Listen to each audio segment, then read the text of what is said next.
ارے بابا، اللہ والوں کو دیکھو تب بھی خیر ہے، اللہ والے تمہیں دیکھے تب بھی خیر ہے،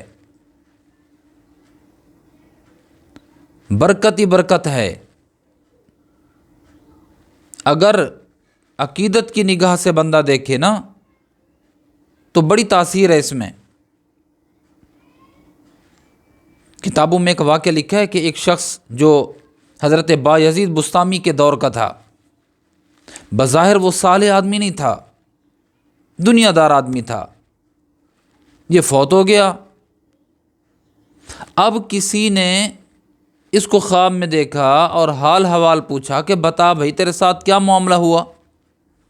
اس نے کہا کہ کیا بتاؤں آپ کو، اللہ نے میری بخشش کر دی، میرے اوپر فضل کیا، میرے اوپر رحمت کی، نگاہ کرم ڈالا، میری بخشش ہو گئی، میرا تو کام ہو گیا۔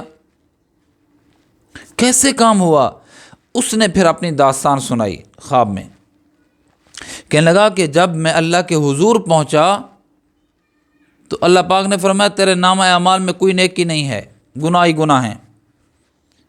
اس نے اقبال جرم کیا کہ ہاں یا اللہ، واقعی میرے قصور ہیں، میں مجرم ہوں، میری کوتاہیاں ہیں، معصیت میں ڈوبی ہوئی زندگی گزار کے آیا ہوں، بدکار آدمی ہوں، گناہ گار آدمی ہوں، معصیت میں ڈوبا ہوا آدمی ہوں، کچھ نہیں ہے میرے پاس۔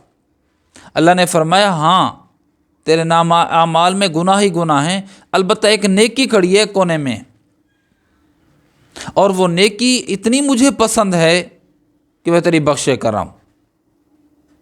اللہ وہ کون سی نیکی جو مجھے ہی بھی پتہ نہیں ہے؟ فرمایا ہاں غیر معروف نیکی ہے، تمہیں بھی شاید اس کا کبھی احساس نہ ہوا ہو کہ میں نے یہ نیکی کی ہے، لیکن میں اسی کو پسند کر رہا ہوں۔ اللہ میاں وہ کون سی نیکی ہے؟ تو اللہ رب العزت نے فرمایا ایک دفعہ تو کہیں سے گزر رہا تھا، ایک نیک آدمی کو دیکھا، تعارف نہیں تھا تیرا اس کے ساتھ، پہچان نہیں تھی اس کے ساتھ تیری، جانتے نہیں تھے اس کو، کسی سے پوچھا کہ بھائی لوگ اس کو مل رہے ہیں، احترام کے ساتھ مل رہے ہیں، اور یہ بڑا خوبصورت اور پر نور چہرہ ہے اس کا، یہ کون ہے؟ تو کسی نے بتایا کہ نہیں جانتے تم اس کو، یہ تو وقت کا ولی بایزید بسطامی ہے۔ اللہ، یہ کہتا ہے کہ میں نام سنا ہوا تھا لیکن دیکھا ہوا نہیں تھا، پہچان نہیں تھی مجھے کہ یہی ہے۔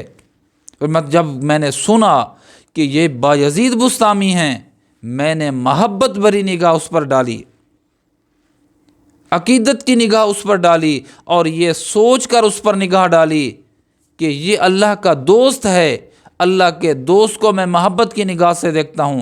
اللہ نے فرمایا تو نے اس دن میرے دوست پر محبت کی نگاہ میری وجہ سے ڈالی تھی، میں اللہ اسی ایک ولی پر نگاہ کی وجہ سے، محبت کی نگاہ کی وجہ سے، عقیدت اور احترام کی نگاہ کی وجہ سے میں تیری بخشش کا فیصلہ کر رہا ہوں۔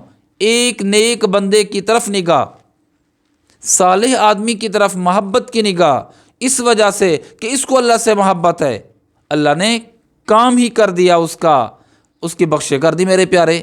اب اللہ والوں کی صحبت کتنی تاثیر ہوگی اس میں، اللہ والے کسی پر نگاہ ڈالیں کتنی تاثیر ہوگی۔ یہ تو ایک آدمی، عام آدمی، معصیت میں ڈوبا ہوا آدمی اس وجہ سے نگاہ اٹھاتا ہے اور اس اللہ والے پر ڈالتا ہے کہ یہ اللہ والا ہے، تو اس کی بخشش کا فیصلہ ہو گیا۔ اگر اللہ والا اپنی نگاہ ڈالتا ہے اس پر تاکہ یہ اللہ والا بن جائے، اور اس کی بندہ اللہ والے کی مجلس میں بیٹھتا ہے، تو اس کی تاثیر کا کیا عالم ہوگا۔